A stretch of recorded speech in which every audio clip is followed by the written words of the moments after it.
안녕하세요. 저는 서울의 끝자락 어느 동네에 살고 있는 여자 애청자예요. 저희 집이 친할머니를 모시고 사는 집이었습니다.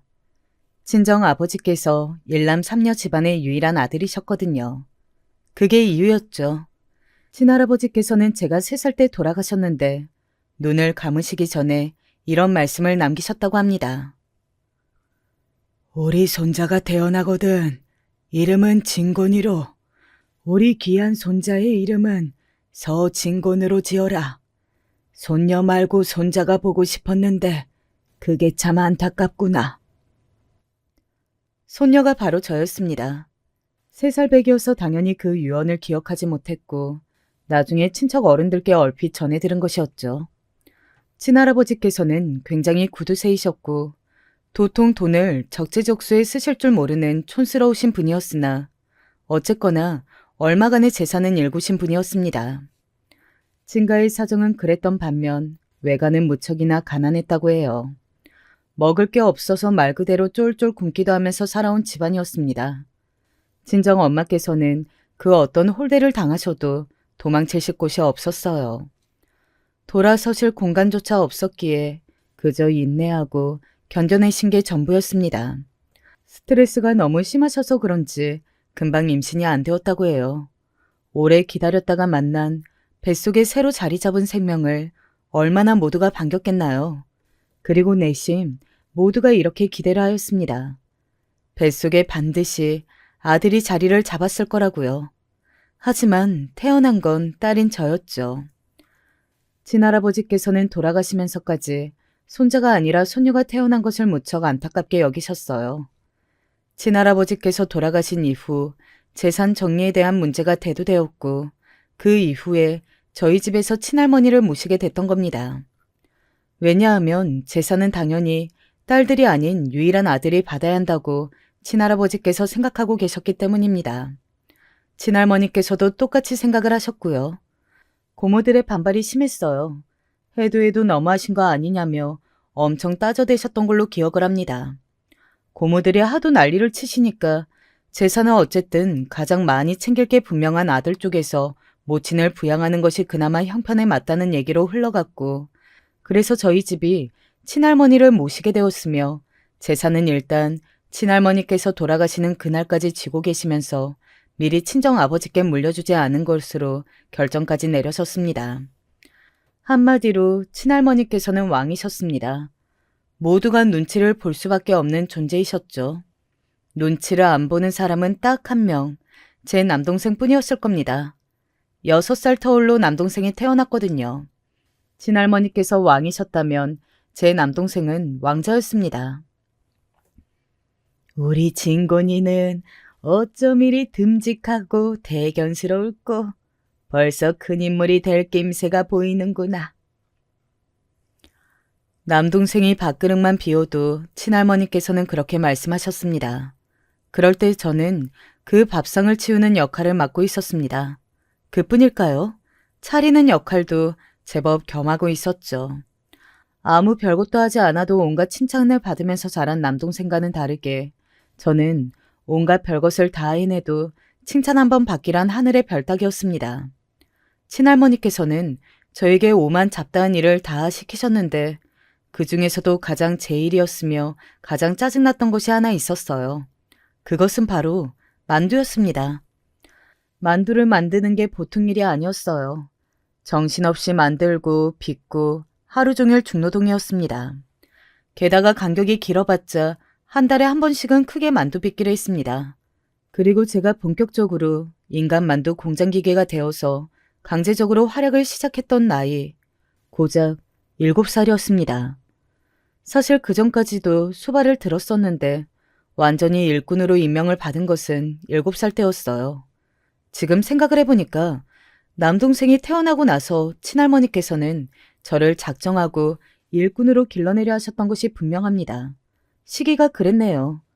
제가 남동생을 위해서 삼시세끼 부엌일을 하고 집안일을 거뜬히 해내는 누나로 성장하기를 바라셨던 듯 싶어요.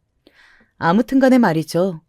미취학 아동의 손을 한번 보시면 너무 작죠. 고사리 손이에요. 그리고 만두피는 성인의 손에 가득 찰 크기였습니다. 그래서 저는 만두피를 바닥에 내려놓고 수저로 만두소를 올려서 만두피를 봉합하는 신기술을 연마해야만 했어요. 작은 고사리 손으로는 만두소를 많이 못 넣으니까요. 혹여라도 질질 흘렸다가는 즉시 머리를 맞았는데 그게 무서워서 신기술을 익혔던 거예요. 맞는 것도 그냥 맞기만 하는 게 아니었어요. 뭐 없을 계집. 고작 이런 것도 잘못하면서 나중에 뭐 있으려고. 어디다 쓰려고? 이런 핀잔이 들려오니까 어린 마음에 너무 서러웠죠. 제가 이 이야기를 왜 하는가 하면 제가 그러고 있을 때 남동생은 옆에서 만두피로 장난을 치고 있었던 게 잊혀지지 않아서 그렇습니다. 차라리 바닥을 기어다니던 아기 때가 가장 예뻤어요. 시끄럽게 울어댔어도 그때가 참 좋았더라고요. 걷고 뛰고 말을 하고 그러면서 저를 괴롭혀대기 시작했으니 말입니다. 남동생은 제가 애써 만들어 놓은 걸 집어 던지기도 했어요.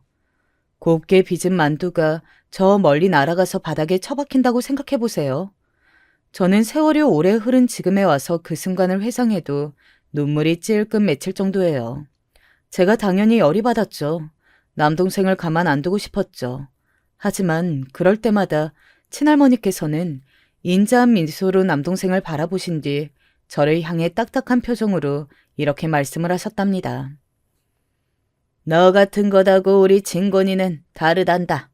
만에 하나 우리 진곤이를 괴롭혀봐라. 너는 그날로 내 손에 죽을 날 받아놓는 거다. 그런 소리 들으며 중노동에 시달리는 와중에 남동생의 방해 공작까지. 저에게 있어서 만두를 만드는 과정은 가히 울분이 가득한 일이 아닐 수 없었습니다. 마트에 가서 대기업들이 앞다투어 내놓은 먹음직스러운 냉동 만두 코너를 볼 때마다 제가 괜히 가슴 한 구석이 아련해지는 게 아니라니까요. 자랄 적에 저를 도와주는 사람이 하나라도 있었다면 덜 서러웠을 거예요. 서럽기만 할 것이지 외롭기까지 한 나날이었습니다. 친정 엄마께서는 남동생에게 고마워하시던 분이었어요. 덕분에 시집살이의 괴롭힘을 덜어낼 수 있었으며 마음의 짐까지 내려놓을 수 있었다고 여기셨거든요. 시집살이를 그렇게 당하셨다고 하는 분이 제가 친할머니께 구박을 당하고 지내는 것에는 왜 공감을 안 해주시고 안 도와주셨는지 모를 일이에요. 제가 불만을 터뜨리면 이렇게 말씀하시면서 저를 달래셨습니다. 네가 참아라. 뭐 어쩌겠니. 나라고 마음 편한 거 아니니까 못나게 굴지 마. 첫째라면 의연해야지. 그래야 동생한테 본을 보이지. 왜 제가 하필 첫째로 태어나서 동생에게 모범을 보여야 하는 것인지. 딸로 태어난 것도 억울해 죽겠는데 이중고가 따로 없었어요. 친정 아버지도 마찬가지셨죠. 아버지가 할머니한테 말씀 좀 해주시면 안 돼요? 다음 제사 때 저한테 다 시킬 것이라고 했단 말이에요. 원래 중학생이 집안 제사를 다 준비하는 게 맞아요? 그게 정상이에요? 너는 매사에 투정이 너무 많아. 네가 밥을 굶기라 하냐 아니면 학교를 못 다니기라 하냐. 너같이 축복받은 인생이 또 어디에 있다고 이것저것 다 불만이야. 마음을 곱게 써라. 할머니께 잘해드려. 할머니는 저한테 잘 안 해주시는데 항상 저만 할머니한테 잘해드려 하네요. 당연한 걸 가지고 너는 그러는구나. 할머니는 집안 최고 어른이고 재산도 지고 계시는 분인데 네가 열심히 잘해드려야지. 그래야 효녀이지. 종종 듣고만 하는 재산 얘기도 저를 황당하게 만들 뿐이었어요. 재산을 친할머니께서 쥐고 계시든 말든 대체 그게 무슨 상관인가 싶었던 것이죠. 친척 어른들이 전부 친할머니한테 설설 기는 꼴도 보기 싫었습니다.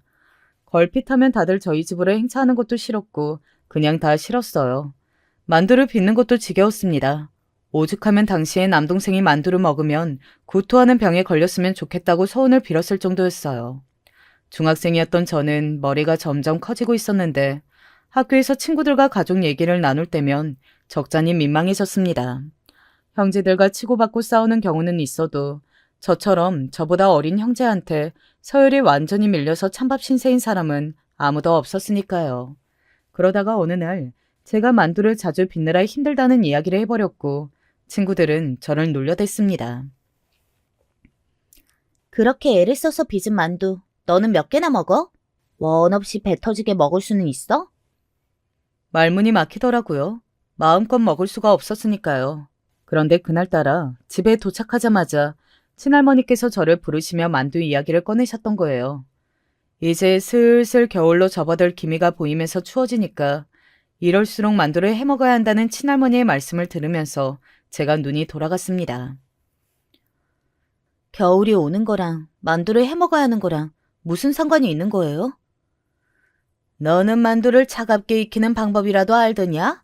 만두는 따뜻한 음식이야. 그러니 겨울이 제격이지. 오늘따라 잔말 내뱉지 말고 만두 빚을 준비나 해. 싫어요. 저 만두 빚기 싫다는 말이에요. 이것이? 오늘따라 왜 이래? 이른 추위라도 먹었나? 만두를 누군가는 해야 하는 법인데 네가 이렇게 나오자면 어쩌라는 것이냐? 요놈의 기집애가 왜 이렇게 버르장머리 없이 굴어? 그러면서 제 머리를 세게 치셨어요. 분했던 저는 친할머니를 노려보면서 씩씩대며 울었습니다. 그러자 잠시 후 찬물컵을 제 얼굴에 끼얹으셨어요. 찬물 세례를 받고서 콜록거리는 저에게 친할머니께서는 정신 좀 차리고 살라며 그렇지 않으면 집에서 쫓아내겠다고 하셨습니다. 학생인 제가 쫓겨나면 어디를 가겠어요. 별 수 없이 이를 악물고 만두를 빚는 동안 속에서는 열불이 터지고 있었습니다. 제가 힘들게 빚은 만두를 속 편하게 먹기만 할 뿐인 남동생과 그런 남동생이 만두소를 질질 흘리면서 먹든 말든 아이고 잘 먹는다 하면서 옆에서 칭찬해주는 친할머니의 모습은 코미디 쇼 같았어요. 저는 머리를 맞으면서 뒷정리를 해야 했는데 말이죠. 큰 고모의 딸인 제 사촌 언니가 저한테 이런 말을 했었습니다. 나는 우리 부모님도 그렇지만 자꾸만 아들 아들 거리는 집안 어른들 보면 짜증이나 죽겠어. 아, 그놈의 아들이 뭐길래 다들 그러는 거야? 그 중에서 할머니가 제일이잖아. 이 바보야. 손녀는 할머니의 관심 받기야. 손자만 예뻐하시니까. 왜 내가 바보야? 어차피 나는 할머니한테 예쁨 받고 싶은 생각이 없어. 에이, 정말? 내 눈에는 다 보이는데. 너 할머니한테 관심 받고 싶어서 꾸역꾸역 만두 빚는 거잖아. 그거라도 안 하면 정말 찬밥 신세일까봐? 저는 그런 거 절대 아니라고 주장했지만 그러면서 얼굴이 후끈거렸습니다. 사촌 언니에게 제 진심을 간파당한 기분이 들더라고요. 제가 그동안 친할머니를 원망해온 것뿐만 아니라 사실은 남동생처럼 저를 예뻐해 주셨으면 하는 마음도 함께였다는 게 깨달아졌어요. 어렸을 때부터 저희 집에서 함께 산 분이었으니 자연스레 그런 마음이 깃들어버린 모양이었습니다. 얼마 뒤 또 만두를 빚던 날이었죠. 어느새 저는 만두 빚기에 고수가 되어 있었기에 혼자 다 하고 있던 중이었습니다. 그런데 남동생이 밖에서 놀다 들어와서는 그 더러운 손으로 제가 빚은 만두를 주물럭거렸어요. 다음 날에 친척들이 모이기로 해서 준비하고 있던 중요한 만두였는데 짜증이 난 제가 남동생에게 말했습니다. 야, 너 뭐 하는 짓이야? 네가 망친 거 네가 새로 만들어. 싫은데 누나가 해. 왜 내가 해야 돼? 남동생이 저를 약올리더군요. 저한테 메론까지 하길래 너무 화가 나서 그 등짝을 한 대 때렸죠. 그랬더니 그 얄미운 게 제 다리를 대뜸 세게 걷어차는 것이 아니겠어요? 엄청 아팠고 저도 모르게 남동생의 얼굴을 때려버렸습니다. 그러자 남동생이 코피를 흘렸고 저는 그날 죽도록 혼이 났어요. 친정 부모님께서는 저에게 누나 자격이 없다고 하셨고요. 친할머니께서는 제 머리를 계속 때리시며 이렇게 말씀하셨습니다. 너는 우리 진곤이한테 쓸모없는 누나일 것 같으면 이 집안에서도 쓸모가 없어. 알겠냐? 왜요? 왜 쓸모가 없어요? 저를 그렇게 부리셨으면서 쓸모가 없다고 하시니까 이해가 안 되네요. 제가 울컥해서 받아쳤는데 그때 친할머니께서 하신 말씀을 도저히 잊을 수가 없습니다. 얘는 하여간에 괜히 태어나서 지랄이야. 큰 충격을 받았죠. 머리를 맞는 것보다도 더한 충격이었어요. 와중에 실망이었던 건 친할머니의 그런 발언을 분명히 들으셨으면서도 아무 대꾸도 없이 가만히 계셨던 친정 부모님의 태도였습니다. 저는 자식 같지도 않으시다는 건지 크게 실망을 해서 친정 부모님과 이틀 동안 눈도 안 마주쳤어요. 그랬더니 친정 엄마가 저를 붙잡고 이런 소리를 해주셨습니다. 우리라고 별 수 없어. 할머니 눈치 보고 살아서 그러는 거야. 절대로 너를 미워해서 그러는 거 아니야. 깨물어서 안 아픈 손가락이 어디에 있겠니? 우리도 다 너를 사랑한단다. 하지만 재산 문제라는 현실도 얽혀 있으니까 이래저래 어른들의 사정이란 복잡한 거야. 네가 이해해줬으면 좋겠구나. 이해하고 말고 할 것이 따로 있었죠. 그걸 이해해달라고 하시니까 납득이 안 갔어요. 저는 중학생이었으니까요. 결국은 그 재산이라는 것이 큰 문제 같았습니다. 생각할수록 화가 났어요. 재산을 등에 달고 왕으로 군림하고 계시는 친할머니도 치사하게 느껴졌고요. 더 이상 아무런 기대도 하지 않기로 했습니다. 그러자 만두 빚기가 싫어지더군요. 아예 안 할 마음이 들었어요. 사촌 언니의 말이 맞았습니다. 저는 일말의 관심을 받고 싶어서 만두 빚기를 놓지 못했던 거예요. 기대를 아예 저버리자고 마음을 먹고 나니까 만두 빚기를 외면하고 도망치게 되더라고요. 일부러 고등학교를 기숙사 제도가 있는 곳으로 갔습니다. 그때까지 저는 친할머니와 계속 냉전 중이었고요. 그런데 친할머니께서 작은 고모 댁에서 몇 주 머무시던 와중에 연락을 받았어요. 작은 고모가 저한테 연락을 주셨더라고요. 고모가 저한테는 웬일이세요? 혹시 저 어떻게 지내는지 궁금해서 연락하신 거예요? 시간 나면 주말에 만두 한번 빚으러 와. 할머니가 네 얘기를 많이 하신다. 네? 만두라고요? 할머니요? 됐어요, 안 해요. 안 가요. 괜한 기대를 잠시 가졌던 제가 만두 이야기에 눈이 돌아가서 발작을 했습니다. 치가 떨렸어요. 그러자 친할머니께서 저를 향해 싸가지 없다고, 제가 이제 다 컸다고 반항을 한다고, 전혀 고분고분하지가 못하다고, 왜 저러는지 모르겠다고 그런 말씀을 늘어놓으셨다는 후문이 들려왔죠. 제가 왜 이러는지 전혀 이유를 모르겠다고 하셨다네요. 당신께서 내내 저에게 친근하게 잘 대해주셨건만 제가 배응만덕하게 나온다고 여기셨습니다. 기가 막혔죠. 만두가 대표적인 요소였을 뿐 온갖 것을 저한테 다 시키며 부리시고 잔소리 실컷 하시고 맨날 머리 때리시고 그게 일상이었으면서 저에게 아무 잘못을 안 하셨고 친근하게 잘 대해주셨다고 주장하셨어요. 저라는 사람이 저 혼자 알아서 해내면서 이 세상을 살아야겠다고 결심을 만들어준 1등 공신이셨죠. 저는 대학도 알아서 갔습니다. 경기도 소재 4년제 대학교였어요. 그런데 다녀봤자 누가 알아주냐는 소리 친가 식구들이 엄청 해댔는데 싹 다 무시했어요. 장학금을 받고 다녔고 성적 관리 잘해서 취업 잘했습니다. 재테크 공부도 남들보다 이르게 관심을 가지고 시작했고요. 혼자 알아서 척척 잘 사니까 그때부터 슬슬 가족들이 제 눈치를 보면서 저와 잘 지내보고 싶어서 자꾸만 연락을 해대고 집에 밥 먹으러 오라고 부르고 선물도 보내주고 그렇게 하더군요. 친척들도 비슷했고요. 제가 사회생활을 척척 해내고 있을 때 남동생은 입시를 망쳐서 재수했습니다. 재수가 망해서 또 재수했고요. 오랜만에 집에 가봤더니 재수생 남동생은 살이 디룩디룩 쪄 있었습니다. 왜 저렇게 살이 쪘는가 했더니 만둣국을 하도 먹어서 그렇다는 소리에 어처구니가 없었죠. 친할머니께서 남동생의 재수 생활을 응원해 주시려고 만두를 그렇게나 빚으셨다고 했습니다. 나는 재수가 없는데 너는 한결같이 되게 재수가 많다. 부럽네.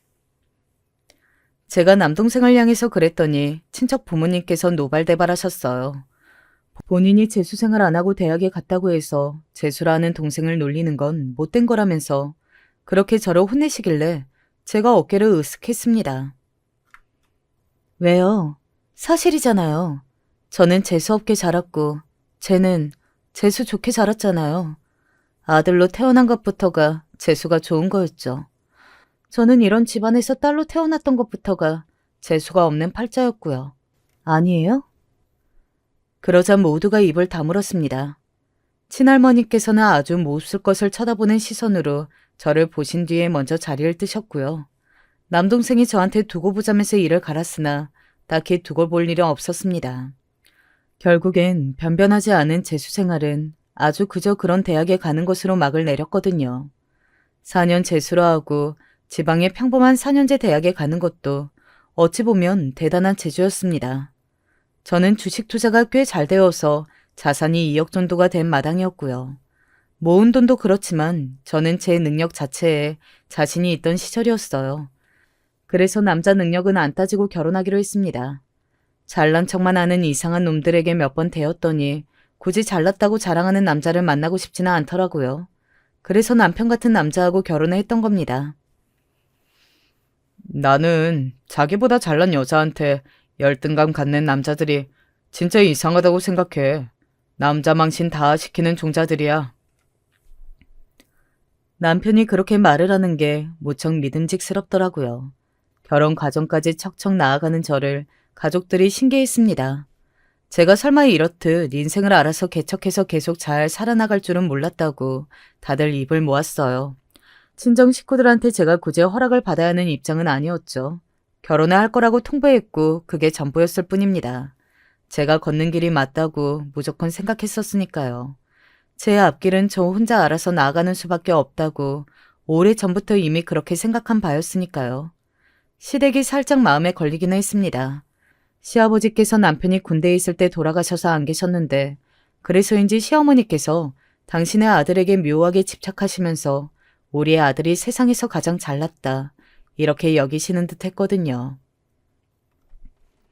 우리 아들이 원체 잘났으니까 내 눈에만 그렇게 보일 리 없으니까 반드시 어느 날에 어떤 여자가 채워갈 것이라고 그렇게 내가 알고서 믿고는 있었지만 아휴 막상 그런 날이 닥치고 나니까 눈앞이 막 깜깜해지네. 우리 아들 없이 내가 어찌 살까 싶다. 이제 우리 아들이 엄마보다 자기 아내를 1순위로 놓으면 내가 그거 서운해서 어찌 견딜까 싶다. 네? 그럼 어머님께서는 아들 장가 보내기가 영 싫으신가 봐요? 혹시 이 결혼을 반대하신다는 건가요? 너는 사람 말을 끝까지 경청해라.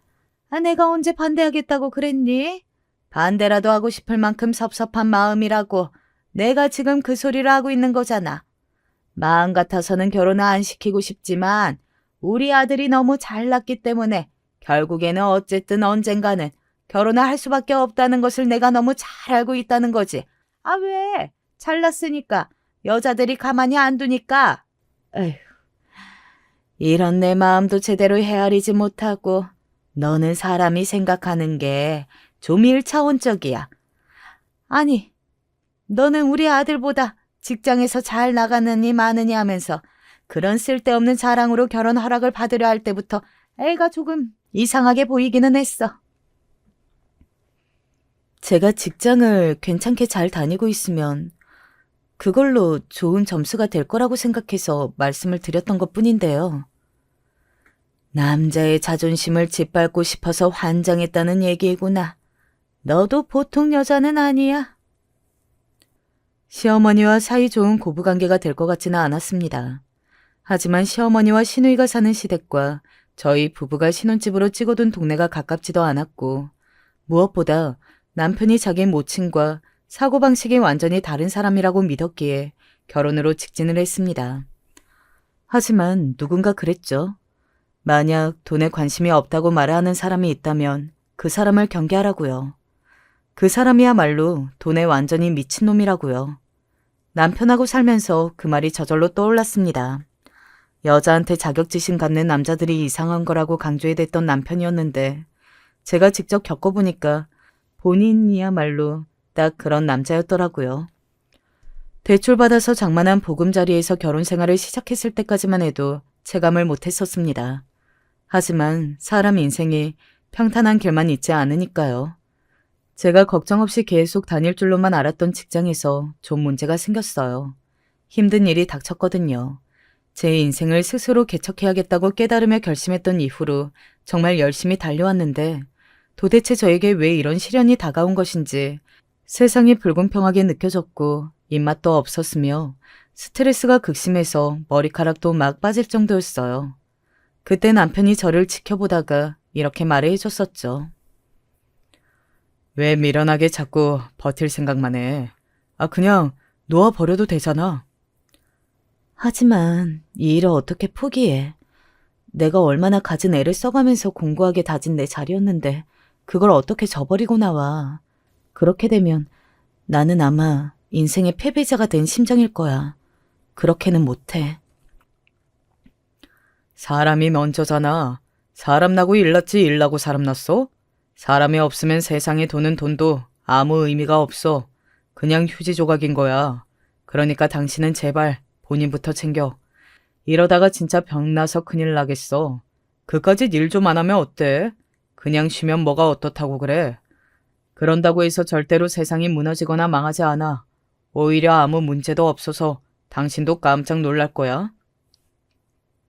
정말? 진짜 그렇게 생각해?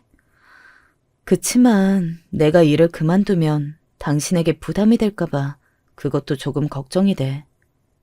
그런 걸로 내 걱정은 하지 마. 그럴 필요 없어. 고마워. 든든한 내 편이 있다는 게 정말로 의지가 되고 힘이 된다. 저는 눈물을 쏟았고 얼마 후에 애착이 깊었던 정든 저의 직장을 떠났습니다. 스트레스가 심해서 음식도 잘 먹히지 않았고 살이 너무 빠져서 옷이 맞는 것이 없을 정도였어요. 그랬는데 일을 그만두고 나오고 나니까 왠지 숨통이 트이면서 세상이 달리 보이더라고요. 막막함이 있는 건 어쩔 수 없었으나 왠지 모를 해방감은 있었습니다. 그래서 남편에게 더욱 고마웠고요. 건강관리도 하면서 천천히 마음을 다시 다잡은 뒤에 새롭게 출발을 해봐야겠다고 결심했습니다. 불의의 사건에 휘말린 바람에 그 업계에는 다시 얼굴을 비추기가 힘들게 되었지만 맨 땅에 헤딩을 한다는 심정으로 새로운 일을 찾아서 해보리라는 계획을 마음속에 세웠어요. 남편이 저를 받쳐준 덕분이라고 그렇게 생각하며 지내고 있던 어느 날이었습니다. 남편이 저녁 늦게 술을 마시고 들어왔는데요. 종종 있던 일이라서 대수롭지 않게 여겼어요. 저는 자기 전에 목욕을 하려던 날이었기 때문에 욕조에 물을 받았는데 그러다가 비누 떨어진 게 생각나서 그걸 챙기려고 잠시 욕실을 나왔어요. 그런데 눕자마자 잠에 든 줄 알았던 남편이 통화를 하고 있더라고요. 술기미기도 있고 욕실에서 욕조에 물 받는 소리가 계속 나고 있으니까 제가 그 안에 있는 줄 착각한 모양이었어요. 제가 나온 줄도 모르고 술에 취한 즐거운 목소리로 이런 통화를 하고 있었습니다. 그렇다니까. 그래서 내가 지금 외벌이 가장으로 지내고 있잖아. 좀 짜증나기는 하는데 우리 와이프의 기고만장한 얼굴이 요새 사라져서 그건 좋아. 마음에 들어. 나보다 돈 조금 더 번다고, 조금 더 좋은 직장에 다닌다고, 그거 가지고 얼마나 지독하게 유세를 부리면서 덕을 지켜들고 지내던지. 꼴 보기 싫었어. 난 여자들이 잘난 척하는 게 그렇게 보기 싫더라. 와이프가 그럴 때마다 귓방망이를 날려주고 싶었는데 내가 모아놓은 돈이 없어서 와이프 정도로 능력 좋은 여자를 잡아서 결혼할 수밖에 없었던 상황을 떠올리면 간신히 참아왔던 거야. 근데 참고 사는 거 끝나니까 기분이 너무 좋더라. 그래서 요새 와이프가 집안일 엄청 하면서 살아. 자기 친할머니한테 구박받으면서 온갖 잡일 다 하면서 자랐다고 그랬을 때 그 점이 무척 마음에 들어서 그 이후로 내가 막 들이대서 결혼까지 왔던 건데 그 과거 이야기가 거짓은 아니었나 봐. 부엌부터 베란다까지 집안 곳곳을 잘 돌보는 것 같아. 마음에 들어. 자고로 여자란 이래야지. 이게 여자이지. 차라리 다른 욕이었으면 제 기분이 그토록 가라앉지는 않았을 것 같다는 생각이 들었어요. 기분이 밑바닥까지 내려가서 아파트 지하 주차장까지 뚫고 내려가는 느낌이었습니다. 저는 멍하게 비누를 챙겨서 욕실로 다시 가려다가 왜 참아야 하나 싶어서 물을 끄고 남편에게 달려갔죠. 통화를 마치고 침대에 대자로 뻗어서 쿨쿨 자고 있는 남편의 얼굴에 비누를 던졌습니다. 이 비겁하고 못난 놈아. 지금 잠이 와? 저 자빠져 잘 마음이 들어? 당장 일어나. 아파. 당신 왜 이래? 뭐 화났어? 근데 내일 얘기하자. 나 지금 너무 잠이 온다. 화 좀 가라앉히고 있어. 화내면 얼굴에 주름 생겨. 그런데 남편이 입맛을 다시며 중얼거리더니 다시 잠이 든 거예요. 도저히 술기운과 잠기운에 빠져서 안 일어날 기세 같았어요. 매도 먼저 맞는 게 낫다는 말이 왜 있는지 실감하게 만들어줄게. 오늘 나와 부딪히는 게 나았다고 생각하게 될 거야. 저는 그날 이를 갈면 간신히 잠에 들었습니다. 원치 않던 쫓겨나듯 해야 했던 퇴사 이후에 당연히 저라고 해서 집에서 눈치가 안 보였겠나요. 일을 안 나가는 것도 어색했고요. 그래서 집안일을 정말 열심히 도맡아서 했고 요리에도 신경을 썼습니다. 저의 모든 그런 행동들이 남편을 나쁜 의미로 뿌듯하게 만들었다는 점이 분했어요. 자고 일어나면 남편을 가만 안 두리라 작정했는데 일어나 보니까 남편이 없더라고요. 평소에 남편이 일어나는 시간보다 제가 이르게 눈을 떴는데도 자리에 없었어요. 기가 막혔죠. 술김에 한 통화라도 내용을 본인이 다 기억하고 있다는 추측이 들었습니다. 더 화가 났어요. 그런 때 시어머니한테 연락이 왔어요. 너 오늘 낮에 뭐하니? 집에 있니? 글쎄요. 낮에는 제가 은행에 볼 일이 있어서 잠깐 나갈 것 같은데요. 어머님, 그건 왜 물어보세요? 너는 이제 일도 안 나가면서 아무 때나 은행을 가면 되는데 하필 오늘 가려고 작정을 했어? 아휴, 은행 후딱 다녀와라. 내가 낮에 너희들 집에 잠깐 들르려고 하니까. 별로 안 오셔도 된다고 하고 싶었어요. 마음 같아서는 방문 사절 문패라도 붙이고 싶었는데 시누이까지 온다고 하길래 이건 거절하기 어려운 날이구나 싶어서 별 수 없이 알겠다고 했습니다. 왜 둘이 같이 오는 건가 했더니 짐이 있었어요. 이거는 우리 이웃집 사는 형님이 직접 만들어주신 액젓이야. 맛이 얼마나 깊은지 몰라. 국 끓이거나 나물 무칠 때 아무 때나 이거 꼭 넣고 만들어라. 액젓을 그렇게 큰 2리터 페트병에 담아오셨어요? 저희가 먹기에는 양이 너무 많아요. 조금만 덜어주세요. 너 이제 집에서 판판이 놀 작정인가 봐? 요리 안 할 거야? 요리에 관심 없어? 이런 것도 신경 안 쓰고 안 하면 너 앞으로 뭘 하려고 그러니? 애라도 빨리 가질 거니? 액젓 양 많다고 괜히 말씀을 드렸다가 이 수모를 겪는구나 싶어서 그 이후로는 그냥 입을 다물었습니다. 참기름도 한 병 큰 걸로 가져오셨더라고요. 그러면서 하시는 말씀이 저 혼자 많이 먹을 생각하지 말라고 하셨습니다. 중국산 아니고 국산이라서 귀한 거니까 저는 조금만 먹으라고 하셨어요. 힘들게 바깥일하는 남자가 이런 거 많이 먹어야지. 집에서 노는 사람은 이런 거 너무 많이 먹어봤자 배에 기름만 끼고 별로 좋지도 않아. 어머니, 제가 언제까지고 집에서 놀 생각은 없어요. 어쩌다 보니 상황이 그렇게 돼서 지금 쉬고 있는 것뿐이에요. 시기는 언제가 될지 저도 모르겠는데 다시 일을 하면서 지내야죠. 그럴 거예요. 그런 말이 나와서 하는 소린데 우리 아들이 너 때문에 그렇게나 눈치를 보고 지낸다면서? 네?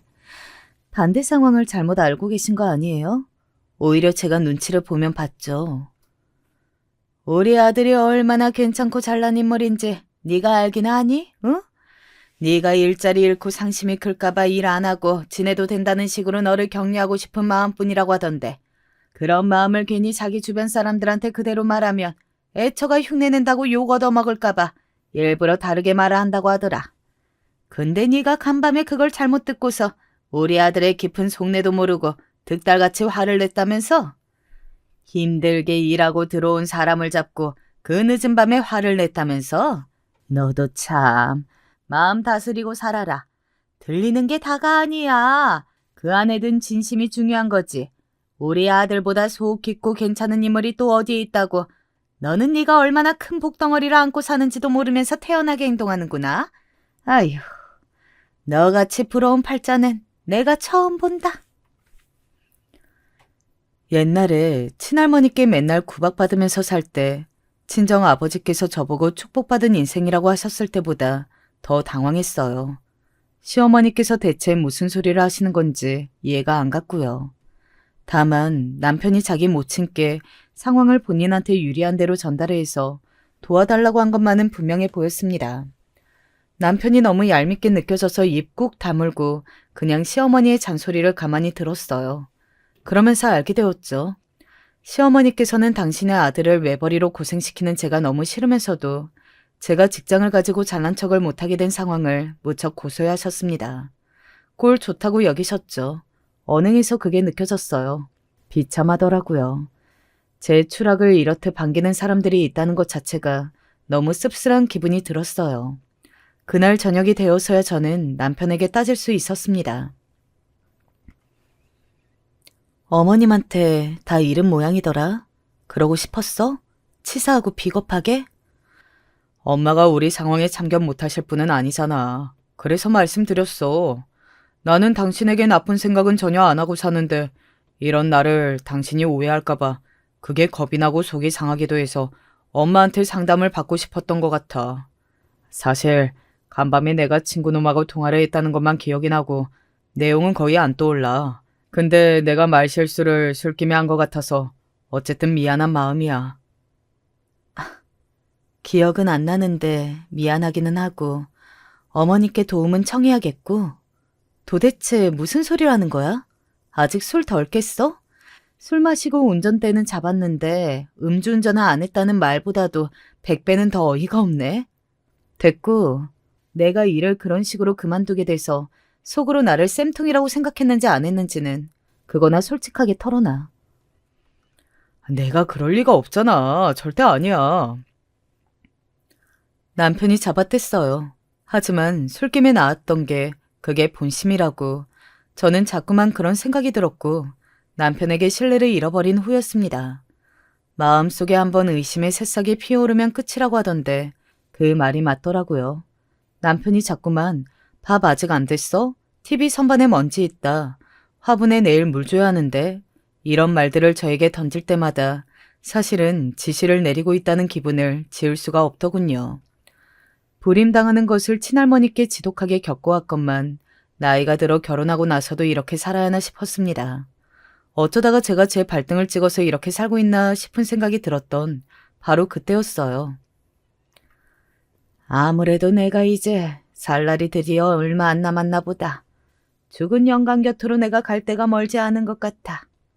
우리 귀한 손자, 우리 진곤이 이야기를 만나서 해주면 분명히 잘 들을 테지. 그런데 나는 왜 이렇게 내가 떠나기 전에 우리 손녀한테 뭔가를 해주고 싶을까? 우리 손녀, 요새는 뭐하고 사나? 결혼해서 어찌 사나? 건강이 안 좋으셔서 입원을 하신 친할머니께서 그런 말씀을 하신 겁니다. 친정 부모님뿐만 아니라 다른 친척들도 병문안 차 와 있던 도중에 말씀을 하셔서 모두가 들었다네요. 그 얘기를 듣고서 도저히 바로 안 가볼 수가 없어서 걸음을 했습니다. 제가 어렸을 때에 비하자면 몸이 반절밖에 안 되시는 것 같은 친할머니께서 힘없이 누워 계시는 모습에 가슴이 철렁 내려앉았죠. 할머니, 저 왔어요. 몸은 좀 어떠세요? 늙은 몸뚱이가 죽을 날을 받아놨으니 그저 그렇지 뭐. 너야말로 어떠니? 기세 등등하게 결혼을 해치우더니 보란듯이 잘 살고 있겠지. 일은 어쩌고 이 시간에 왔어? 사실 일은 안 다니고 있어요. 직장에서 나온 게 벌써 거의 3달 정도 된 일이에요. 억울하고 안 좋은 일이 있었거든요. 그래서 지금은 집에서 쉬는 중이고요. 쉬는 중이라고 말하면서 민망함을 느꼈습니다. 친할머니께서도 저를 고소해하실 거라고, 꼴 좋다고 여기실 거라고 순간적으로 그런 생각도 들었고요. 하지만 제 생각은 틀린 것이었어요. 친할머니께서는 저를 비웃으시기는커녕 병실 천장을 올려다보며 깊은 한숨을 내쉬셨습니다. 그러더니 생각에 오래 잠겨 계셨어요. 그 침묵이 무거워서 저는 차마 입을 떼지도 못했고요.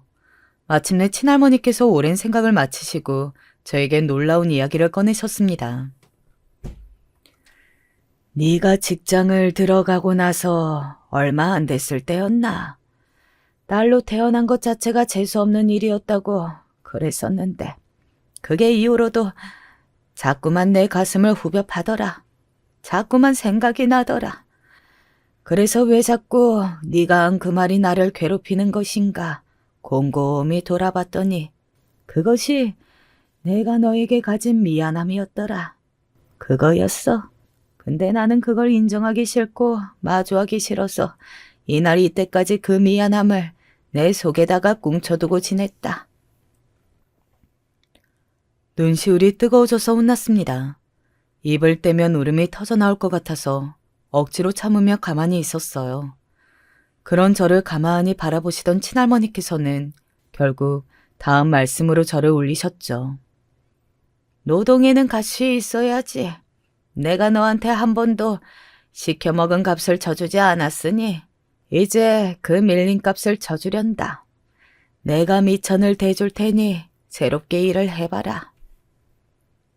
단 한 번도 작은 선물은커녕 친할머니께는 칭찬 한 번 들어본 일이 없었던 게 저였어요. 그런데 세월이 흘러서 친할머니께서 저에게 돈을 주시겠다는 이야기를 듣게 될 줄은 몰랐습니다. 놀랍고 믿기지 않을 정도의 감동이 밀려와서 엉엉 울어버렸어요. 저는 마다하지 않았어요. 은근히 저를 숨막히게 하는 남편과 살면서 집안일을 하는 동안 제 가슴은 이렇게 살고 싶지 않다고 외치고 있었으니까요. 저는 저와 비슷하게 퇴사를 했던 전 직장 동료들에게 연락을 했고 함께 일을 시작해보자고 제안을 했습니다. 미처는 친할머니께서 주신 돈으로 해결했어요. 저 포함 4명이서 일을 시작했습니다. 그리고 금세 일의 규모가 커져서 몇 달 만에 2명을 채용해야 했어요. 그리고 다시 몇 달이 지났을 때 동정업계의 큰손이라 불리는 곳에서 좋은 제안을 받았고 합류하는 쪽으로 결정을 했습니다. 결코 간단하지 않은 과정이었지만 저는 남편하고 상의를 하지 않았어요. 제가 이런 일을 시작해서 하고 있다는 얘기는 안 했습니다. 무슨 일을 나가겠다는 거야? 어떤 일인데? 뭐 하면서? 얼마 버는 일인데? 아, 별거 아니고 단순 사무직이야. 아르바이트 같은 거. 그래? 아, 그런 거였어? 난 또 괜히 걱정했네. 제가 별거 안 한다고 하니까 눈에 띄게 기뻐하던 남편의 모습으로 밀어보건대 계속 안 밝히는 게 나을 것 같았어요. 시댁과는 마주치기도 싫어서 제가 일부러 일주일에 한 번씩 안부 전화를 드렸습니다. 그것으로 웬만한 걸 끝내고 싶어서였죠. 남편이 자기가 알아서 집에 잘하겠다고 강조를 해오기도 했고요. 하지만 영원히 피할 수 없는 관계는 없는 모양이었습니다. 제가 너무 무리를 한 모양인지 웬 독감에 걸린 때였어요. 이틀간 몸이 안 좋더니 사흘째부터는 아무것도 할 수 없는 지경이 되었어요. 출근도 못했고요. 병원만 간신히 갔다가 집에 와서 죽은 듯이 쉬었습니다. 독감 옮으면 안 되는데. 아, 그러면 나 엄청 고생하는데 당신하고 다르게 나는 직장 생활에 타격 입으면 안 되거든. 그러니까 나한테 옮지 않게 주의 좀 해줘. 겨우 그딴 소리나 하던 남편, 아픈 채가 누워있는데 거실 소파에 이불 들고 나가서 밤새 TV 틀어놓고 낄낄거리다가 잠든 남편이 출근하고 집에 없으니까 차라리 마음이 편하고 좋더라고요. 아플 때가 가장 서러운 법인데 남편이 그렇게 굴었다는 것이 믿어지지 않을 만큼 서운했습니다. 도대체 이 결혼 생활을 왜 하고 있는가 싶어서 슬픈 마음을 안고 약 한 번 더 먹고서 자던 중이었어요. 아, 뭐야, 집에 있었네? 있었으면 좀 나와보지 않고. 세상에, 이 시간까지 저 자빠져 자고 있었어? 예고도 없이 시어머니께서 방문하셨습니다. 얼핏 잠에서 깬 제가 하필 이때 왜 오셨을까 하며 힘겹게 눈을 떴어요. 물 먹은 솜처럼 몸이 무겁더군요. 얼른 못 일어나겠어서 그러고 있는데 시어머니께서 침대 앞까지 오셔서 대뜸 저를 발로 걷어차셨습니다. 야, 일어나 이거사. 굼벵이 고기를 삶아 먹었나? 어머님, 저 아파요. 환자한테 뭐 하시는 거예요? 아파? 꼭 이렇게 할 일 없는 것들이 아프다고 그러더라. 우리 아들이 버는 돈으로 집에서 판판이 놀고 자빠진 주제에 아프다는 소리가 나와? 정말로 아픈 것은 내 마음이야 이거사. 우리 잘난 아들한테 기생해서 피를 쪽쪽 빨아먹고 사는 주제에 으이그 이 화상. 그 소리를 듣는 순간 아픈 제 머리가 다른 의미로 돌아갔어요. 머리 꼭지가 돈 것이었죠. 갑자기 초인적인 힘이 솟았고 일어나서 침대 옆탁의 아래 서랍을 열었습니다. 제 노트 안에 숨겨서 꽂아놓은 종이를 찾아 당장 시어머니의 얼굴에 던졌어요. 이게 미쳤나? 너 지금 이게 뭐하는 짓이야? 월급 명세서예요. 그게 제가 달마다 버는 돈이에요. 대개 그 잘난 아들보다 제가 10배는 더 잘 벌거든요. 그 나이 먹고 월급 실수령액 185만 원밖에 안 되는 아들 보고 대체 뭐가 자꾸 잘났다고 하시는지도 모르겠네요. 이게 뭐야? 네가 버는 돈이라고? 이게? 너 집에서 노는 거 아니었어? 그리고 우리 아들이 왜 185만 원을 벌어? 300만 원은 기본으로 버는데? 그래서 이 집도 우리 아들이 대출 알아봐서 다 한 거잖아. 무슨 소리예요? 제가 정확히 확인해봐서 알아서 실수령액 185만 원 맞고요. 이 집도 제가 제 돈이 있었기 때문에 그거 의지해서 대출받고 장만한 거예요. 300만 원을 기본으로 벌었던 건 제가 제 전 직장에서 받았던 대우 수준인데요. 당시 제가 받았던 월급 명세서 가지고 누군가 장난질이라도 친 모양입니다. 예를 들면 되게 잘난 아들? 시어머니께서 밀려오는 충격에 뒷목을 잡더니 주저앉으셨어요. 저는 머리가 너무 아팠기 때문에 여기서 좌절하지 마시고 나가서 좌절하시라며 시어머니를 쫓아냈습니다. 시어머니께서는 쫓겨나시던 와중에도 그럴 리가 없는데 라고 하셨어요. 하지만 넋이 나간 표정에서는 절망감이 넘쳐 흐르고 있었죠. 저는 비타민을 입에 털어넣으면서 이까지 독감 빨리 이겨내고 이 망할 결혼 생활도 청산하자고 결심했습니다. 그동안 왜 망설였는지 의문일 뿐이었어요. 이혼해. 너는 내가 태어나서 본 남자 중에 가장 비겁하고 치사한 놈이야. 너보다 못난 남자를 찾기도 힘들겠다. 낮에 우리 엄마하고 일이 좀 있었나 본데 그거 다 오해야. 대뜸 오해라고 하면 그럴싸하게 변명이 될 줄 알았나 봐. 부족한 지능을 이런 식으로 티를 내면 쓰겠어? 됐고, 나한테 소송 걸려서 개고생하고 싶지 않으면 순순히 이혼하는 게 좋을 거야. 나는 지금 마지막 기회를 주는 거야. 왜 이래? 이러지 마, 응? 내가 더 잘할게. 내가 잘못했어. 남편이 제 바지가랑이를 붙잡고 울며 사과했지만 저는 미동도 하지 않았습니다. 어차피 남편 같은 놈이 진심일 리도 없다고 생각했거든요. 단호하게 이혼 진행했고요. 시어머니와 시누이가 눈물로 저를 붙잡으려고 했던 것도 다 뿌리치고 그들을 벗어났습니다. 그제야 기분이 개운하더군요. 완전히 이혼이 마무리되고 얼마 안 됐을 때 친할머니께서 오늘 내일 하고 계시다는 연락을 받았어요. 기력이 다 쇠하셨는지 식사도 아예 거르시고 힘들게 숨만 쉬고 계시다고 하셨습니다. 그런 이야기를 듣고도 저는 대체 무슨 정신인지 재료를 당장 사다가 부지런히 만두를 빚었어요. 물에 삶아서 부드럽게 익은 만두를 통에 담아 친할머니께로 달려갔습니다. 할머니, 제가 만두를 좀 빚었는데요. 혹시 드실 수 있겠어요? 아무것도 계속 안 드셨다고 하길래 걱정이 돼서 싸왔어요. 그러자 모든 식구들이 말도 안 된다며 한마디씩 던졌습니다. 사람이 이제 죽을 판인데 무슨 만두냐는 것이었죠. 친정 엄마께서도 저를 만류하시려던 바로 그때였어요. 얘야, 그거 이리 다오. 네가 빚은 만두 좀 먹어보자. 참으로 오랜만이네. 친할머니께서 그렇게 말씀하셨고 모두가 놀랐습니다. 말씀도 이틀 전부터 흐릿하게 하고 계시던 참이었대요. 그런데 갑자기 또렷한 목소리와 눈빛을 내시니까 모두가 놀랐던 것이죠. 하지만 이상하게도 저는 그게 놀랍지 않았고 자연스럽게 느껴졌어요. 쌓아온 만두를 꺼내자 친할머니께서는 당신의 손으로 그걸 직접 집어서 드셨습니다. 야, 맛있다. 맛있어. 바로 이 맛이었거든. 고맙다. 즐거운 목소리로 웃으며 드셨습니다. 모두가 신기해하며 기뻐했던 그 시간을 지나고 얼마 되지 않아 조용히 숨을 거두셨어요. 제가 빚은 만두가 친할머니의 마지막 식사였습니다. 친할머니께서 저를 위해 따로 내어주셨던 돈, 그것은 친정 부모님만 아시는 비밀이었죠. 그것으로 저는 남동생 때문에 친정 부모님께도 차별받으며 자랐던 마음이 달래졌던 것 같아요. 이상하게 남동생에 대한 미운 마음도 사라진 뒤였습니다. 친할머니께서 그것을 다 가지고 세상을 떠나버리신 걸지도 몰랐죠. 편하게만 자라서 그런지 성인이 된 이후에 많은 방황을 오래도록 하고 있던 남동생에게 저는 손을 내밀어 주었고요. 나쁘지 않은 남매 사이가 될 수 있었답니다. 이혼하고 나서 딱 4년 만에 저는 재혼을 했는데 지금의 남편도 남동생이 소개를 시켜줘서 만난 사이예요. 모든 게 다 지나고 나니 웃으며 돌아볼 수 있는 날들이었습니다. 제 이야기를 들어주신 여러분께서도 웃음이 가득하길 바랄게요. 저는 한때 대리운전을 많이 했었기에 라디오로 사연 들을 때가 많았는데요.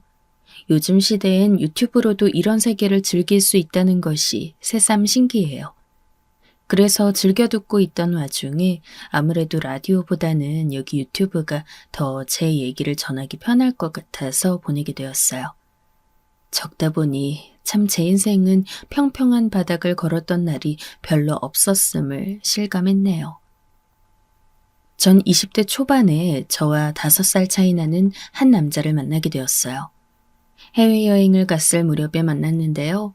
그때 저나 그 남자나 각각 혼자 여행을 와 있던 차였고 아주 정말 너무나 우연하게 같은 카페에서 이틀 연속 같은 한국인을 마주치게 된 거예요.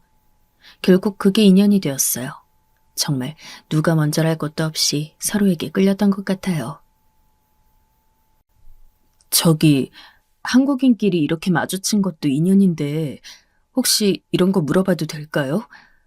저는 김지훈이라고 하고 올해 27이에요. 그쪽은 나이가 어떻게 되세요? 그런데 이때 저도 왜 그렇게 쑥스럽고 날아갈 듯 기뻤는지 몰라요. 어영부영 아무것도 모르고 갔던 해외에서 좋은 점도 있었지만 사실 왠지 낯설고 헤매는 부분도 있었거든요. 게다가 그 남자는 생각보다 꽤 키도 크고 좋은 인상을 갖고 있는 사람이었고요. 이후 연락처를 주고받은 뒤 한국에 와서도 다시 만남을 갖게 되었는데 본격적으로 교제하게 되었답니다. 그렇게 둘이 몇 년을 만나오다가 자연스럽게 결혼 얘기가 나오게 되었어요.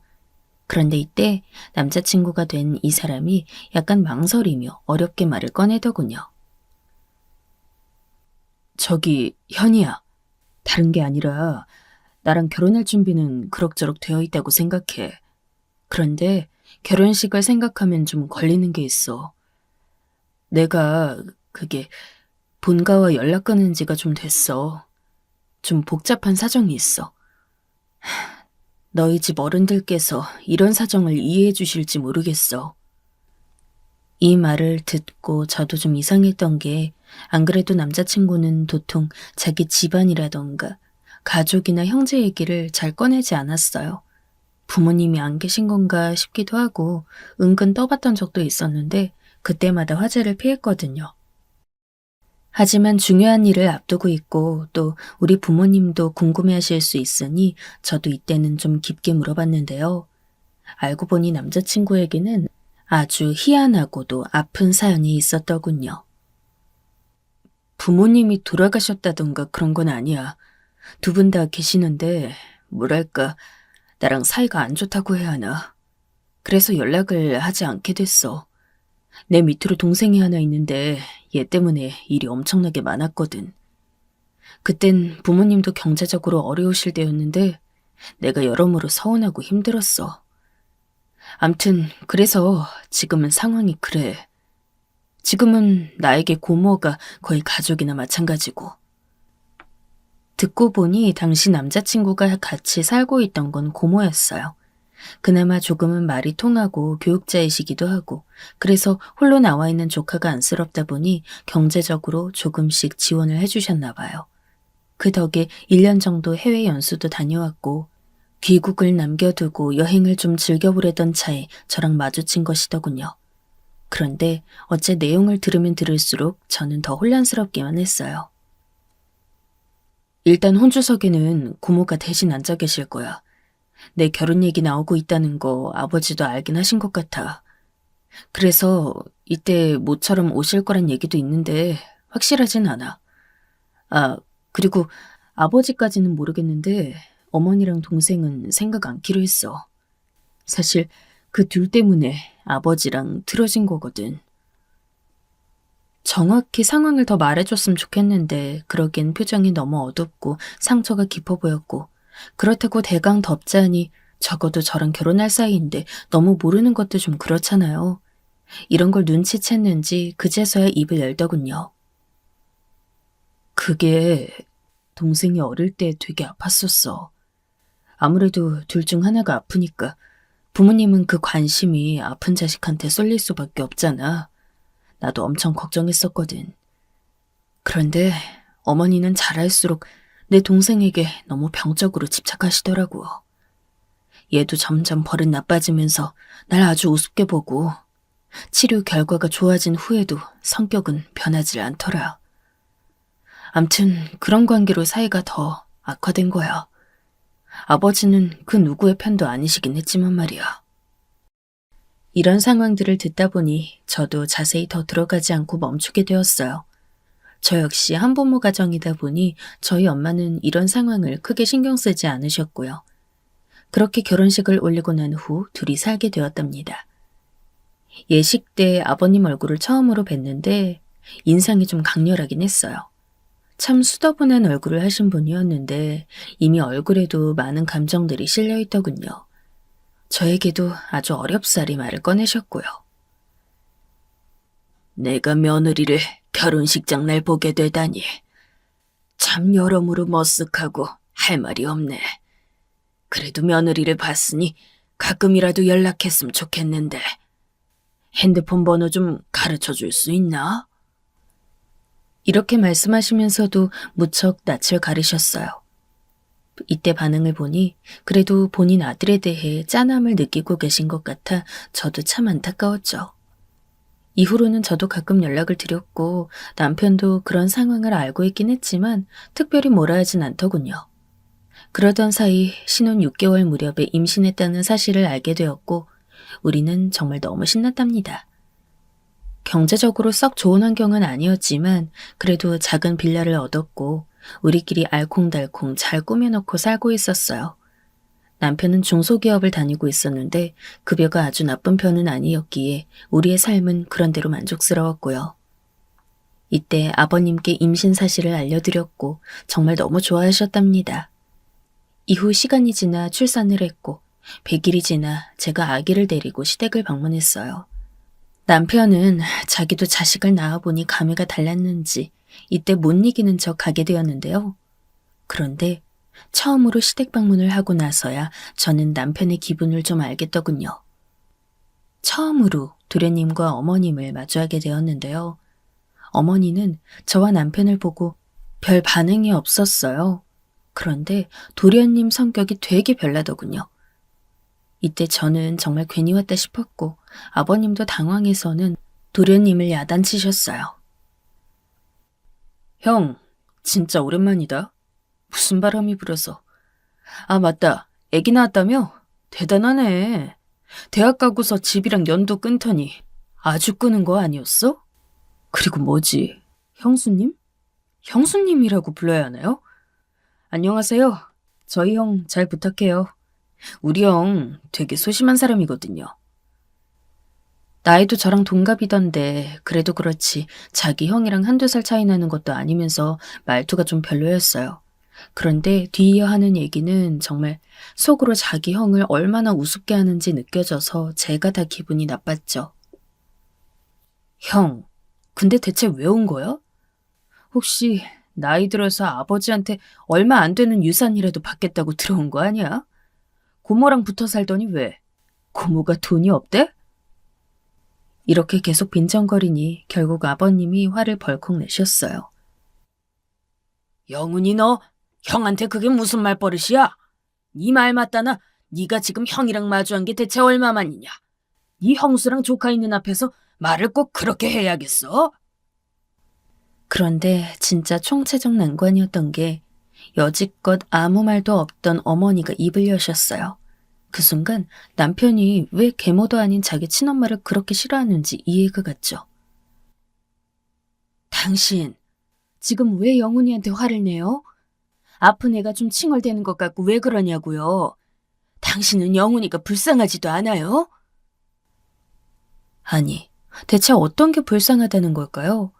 어머니가 그렇게 안쓰러워하는 어릴 적 병약하고 아팠다던 도련님은 그 당시 키가 190이 넘고 몸무게도 90은 넘어 보이는 거구였어요. 180대가 되는 제 형보다 큰 동생이 저렇게 말을 버릇없이 하고 다리를 떨어대는데 어머니는 뭐가 그렇게 둘째 아들이 아쉽고 안타까워서 저러시는 걸까요?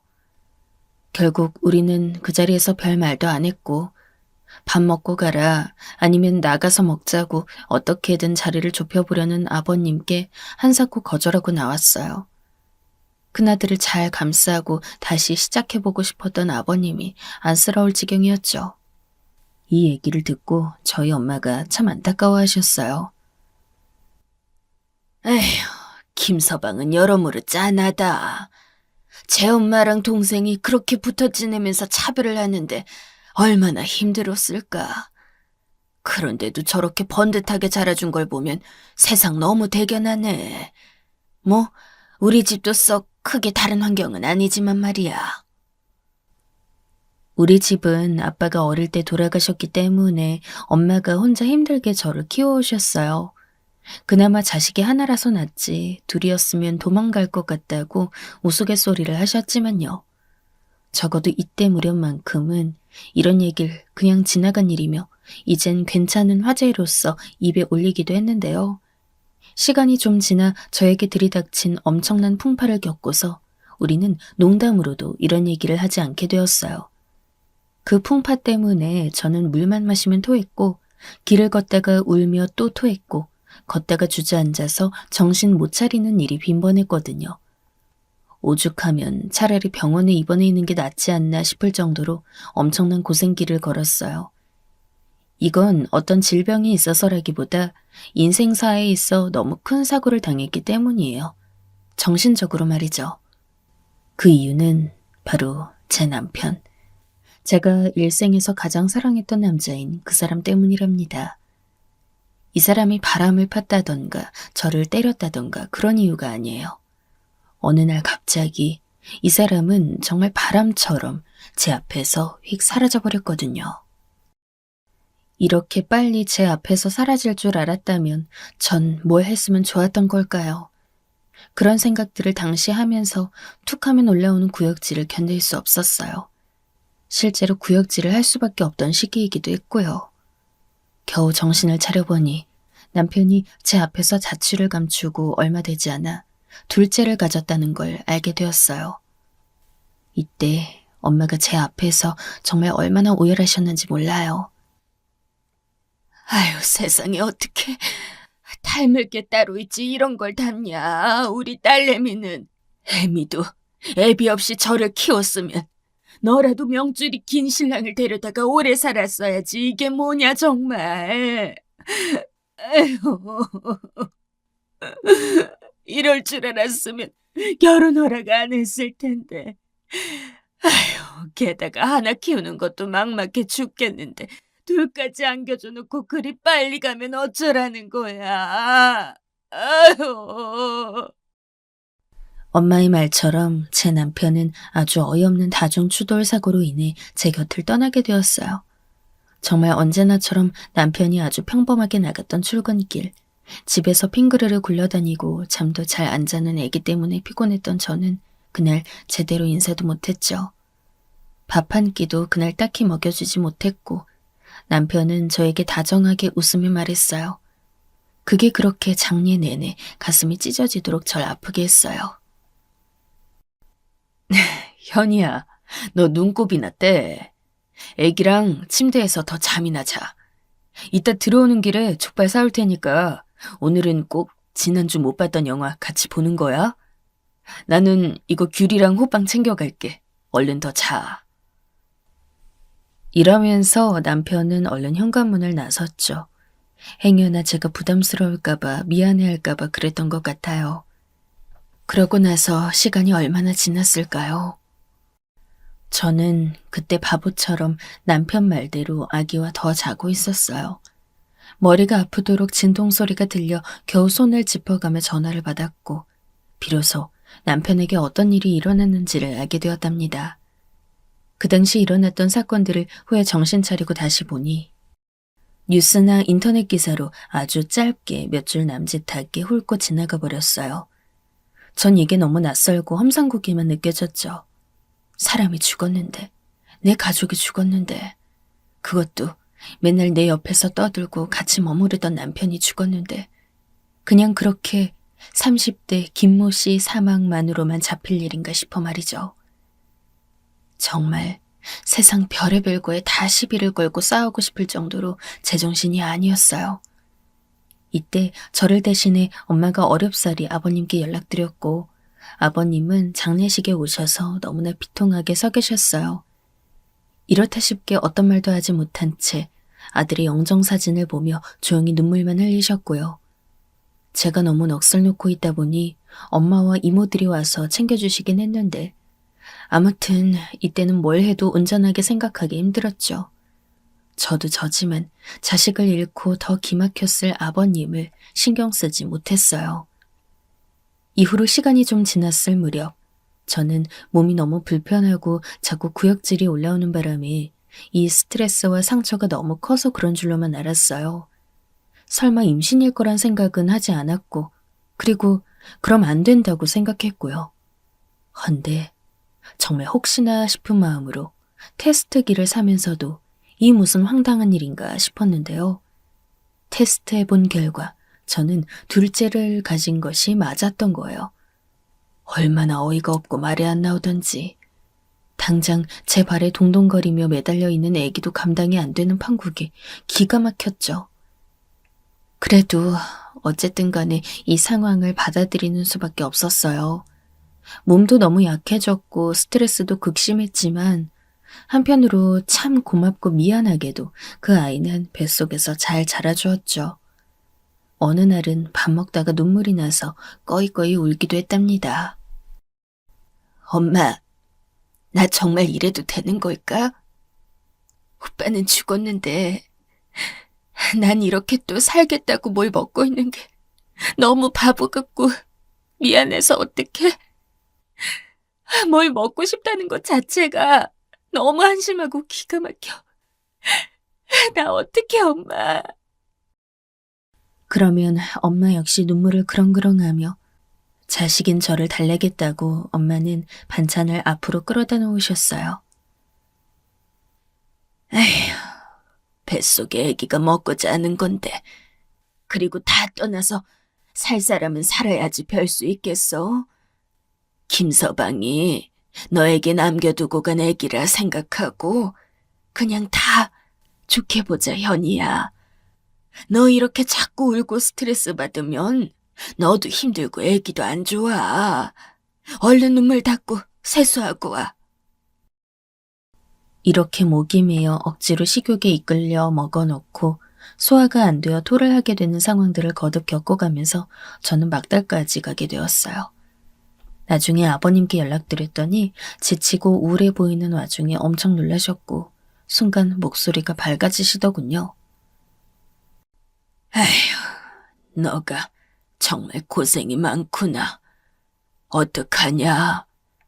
너무 미안하고 그 와중에 또 고생하는 것 같아서 참 할 말이 없다. 네가 혼자 이렇게 짐을 짊어지는구나. 언제 애기 낳으러 가는 거야? 나도 좀 알려주려무나. 나라도 가서 좀 봐야겠구나. 아버님은 꽤 힘들어 보이셨고 저와 연락도 딱히 못하고 계셨는데 이때 전화에 좀 기운을 차리신 듯 했어요. 그러면서 갑작스레 말씀하시더군요.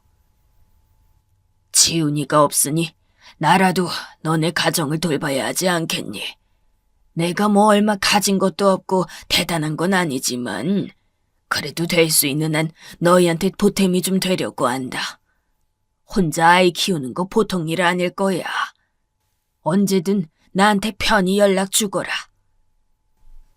말이라도 정말 감사했고 저도 마음이 많이 약해져 있던 터라 예정일과 병원을 알려드리긴 했어요.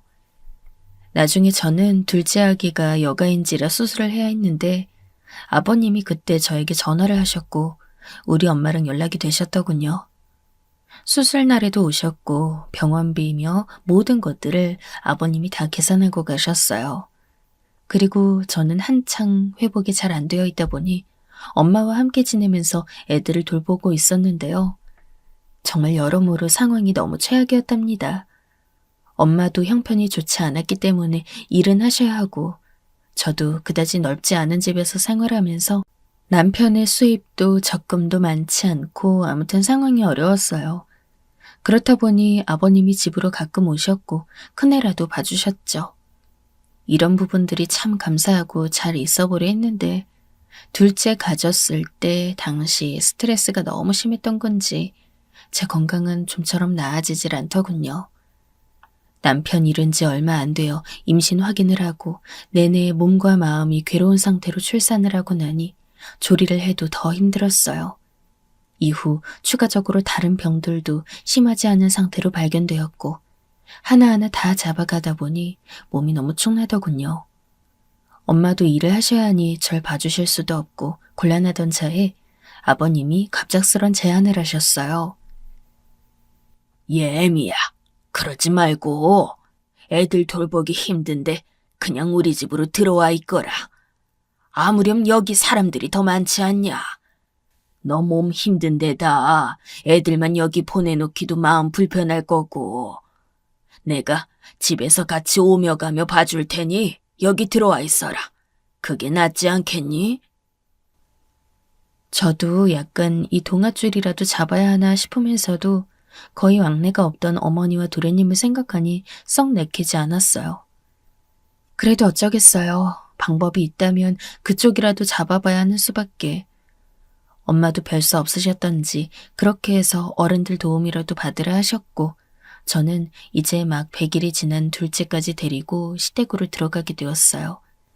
그래도 아파트고 우리 집보다 넓은 평수고 작은 방 하나를 치워서 내주신 다음 거실까지 아기들 돌볼 용도로 내주셨죠.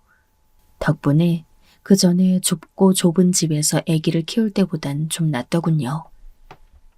하지만 환경적으로 나아졌을지 몰라도 어머니와 도련님과 함께 마주하며 부대끼는 상황은 결코 쉽지 않았어요. 초반에는 어머니도 자기 손주들이 신기한지 봐주시더니 나중엔 본인도 몸이 안 좋다 하시면서 아버님과 다투시더군요. 당신은 당신 마누라 상태는 생각도 안 하고 저렇게 애들을 집으로 들여오면 난 어떻게 쉬라는 거예요. 나도 건강 상태 최악인데. 당신 진짜 너무하는 거 아니에요? 이 말에 저희도 얼마나 눈치가 보이던지. 실제로 어머니 혈색이 좀 나빠 보이긴 했어요. 그런데 아버님은 더 이상 물러날 수가 없었나 봐요. 당신 아픈 거 나도 알아. 그래서 나도 최대한 하고 있잖아. 데리고 병원도 다니고 당신에게 해줄 수 있는 건 뭐든 다 하려고 노력하고 있어. 그런데 그럼 난 대체 어떻게 해야 하나? 당신도 힘들겠지만 죽은 큰애 생각은 안 해? 그 밑으로 저렇게 식솔들이 딸려 있는데 쟤네들을 그럼 버려야 해? 서로 불편하겠지만 그래도 같이 사는 수밖에 없잖아. 좀 이해를 해달라고. 이렇게 상황이 넘어가는 듯 했지만 어머님도 갈수록 병세가 나빠지니 화내고 짜증낼 때가 많으셨어요. 집안에 아픈 사람 둘에 남의 손이 절실히 필요한 애들까지 둘 있으니 좋은 분위기가 나올 수 없더군요. 그 와중에 도련님은 진짜 할 말이 없어요. 어릴 때 아프셨다곤 하지만 사실상 여기서 가장 건강한 존재라고 보여지거든요. 왜냐하면 정말 하루가 멀다 하고 맨날 술 마시고 새벽에 들어오고 여자들도 어찌나 만나고 다니는 건지 집 앞에 웬 여자가 나타나서 깽판을 부린 적도 있었어요. 도련님은 이와 별개로 형수인 저며 본인 조카인 우리 애들에게도 참 유난일 정도로 시비를 걸더군요. 형수님은 우리 형 가고 나서 집이며 뭐 재산도 없었어요? 그거 처분하고 그 뭐야 사돈어른이랑 같이 살아도 됐을 것 같은데 왜 굳이 여기 들어왔대요? 우리 엄마가 손주 봐줄 거라고 생각한 건 아니죠? 알다시피 우리 엄마 지금 암으로 고생하고 있는데 한창 젊은 형수가 여기 와서 이렇게 유행하고 있을 일인지 이해가 안 가서요. 딱히 기분 나쁘게 듣지 마세요. 저도 이 집 자식이니 엄마 편 될 수밖에 없지 않나요? 이렇게 살살 치고 빠져버리고 제가 뭐라고 반박하려 하면 그냥 휙 나가버리더군요. 얼마나 말을 기분 나쁘게 하는지 몰라요. 남편이 왜 그렇게 동생을 징글징글하게 생각했는지 알겠어요. 아, 형수님, 기분 나쁘세요? 왜 그리 화난 표정을 지으시지? 저도 이 집 사람인데 이 정도 말도 못하나? 좋은 하루 되세요, 그럼. 맨날 이런 식으로 지 할 말 다 해놓고 약을 잔뜩 올린 다음 쓱 사라져버렸어요. 그래도 아버님은 퇴근 후에 늘상 아이들 봐주셨고, 사실 연세 많은 아버님이야말로 이 집에서 가장 바쁘고 힘들게 사시는 것 같아 늘 죄송할 따름이었어요. 그런 와중에 집에 또 다른 큰일이 생기게 되었으니 이 부분이 저도 살면서 늘 불편했던 부분이지만 어머니의 병세가 점점 더 악화되더니 이윽고 그만 가족 곁을 떠나게 되셨어요. 같이 살 때 이미 워낙 몸이 안 좋으셨기에 크게 접촉할 일은 없었지만 어찌되었건 시어머니였으니 마음이 안 좋고 늘 무거웠죠. 웬만하면 저도 다른 방도를 찾고 아프신 어머니와 함께 살고 싶진 않았는데요. 사실 남편 앞으로 남겨진 것도 별로 없고 그것도 아버님께서 아이들 장래를 위해 갖고 있고 다른 돈은 절약하려며 제안하셔서 어쩔 수 없이 들어왔던 거예요. 이런 이유가 있다 한들 여러모로 뭔가 다 제 탓 같기도 하고 마음이 너무 힘들었어요. 이때 집안 분위기가 축 늘어져 있었는데 그 와중에 절 죽일 듯 물고 늘어지는 도련님을 아버님께서 엄청 야단치셨어요. 그만해라, 영훈아. 응? 이 집에서 지금 마음 편한 사람이 어디 있어? 네 형수 탓하기 전에 네 행실이나 다시 봐라. 그러는 너는 네가 그렇게 끔찍하게 아끼는 엄마 두고 엄마 아플 때 뭘 했냐? 어? 네 형수가 엄마 죽 끓이고 애 보고 할 동안 넌 뭘 했냐고? 아버님이 그나마 이렇게 제 역성을 들어주셨고 성격 나쁘고 맨날 제멋대로였던 도련님은 더 이상 못 견디겠다며 혼자 집을 구해서 나가버렸어요. 진짜 어이가 없었죠. 심지어 그 독립하는 돈까지도 아버님에게 단단히 요구해서 챙겨나갔어요. 이런 모습을 보고 있자니 여러모로 아버님의 상황이 점점 더 안쓰럽게 느껴졌죠. 어릴 적 둘째 아들이 아파서 큰아들을 못 챙겼고 성인이 되어서 큰아들은 집을 나가버렸고 나중에 장가를 갈 무렵 겨우 연락이 되어 좀 챙기려고 했더니 사고로 떠나버렸잖아요. 그렇게 해서 손주와 며느리를 챙겨서 힘들게 걷어들이셨는데 얼마 안 가 아내도 몸이 아파 곁을 떠나셨고 둘째 아들이 또 반항하면서 집을 나가버렸으니 정말 얼마나 피로하실까 싶었어요.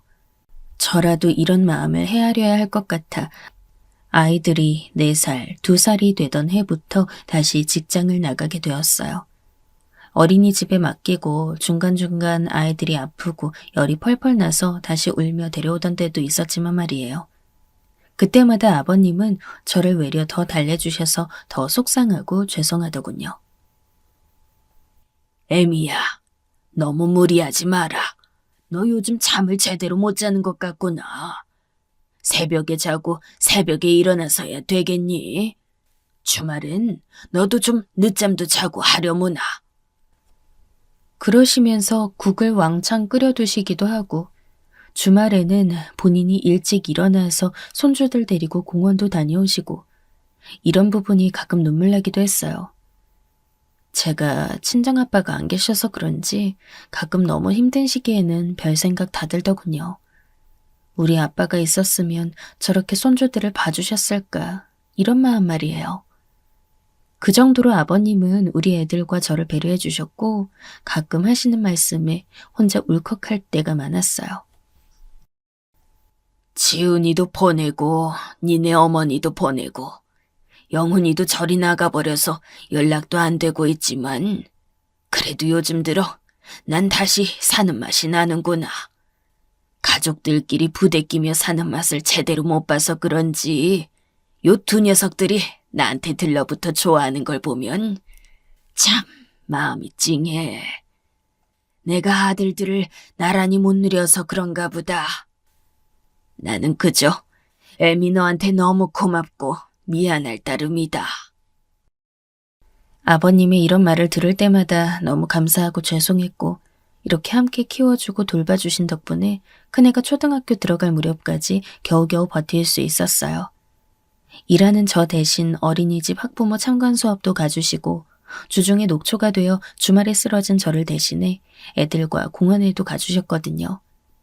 생활비는 제가 온몸을 다 혹사해가며 벌었기에 특별히 큰 걱정은 없었지만 애들에게 잘해주지 못하고 집안일을 신경 쓰지 못하는 부분들을 아버님께서 오롯이 챙겨주셨어요. 그렇게 큰애가 초등학교에 들어가고 얼마 되지 않아 한동안 그저 다람쥐 쳇바퀴 돌듯 반복되어지던 일상 안에 큰 사건이 또 하나 스며들게 되었어요. 바로 다름 아닌 아버님의 췌장암 판정 말이에요.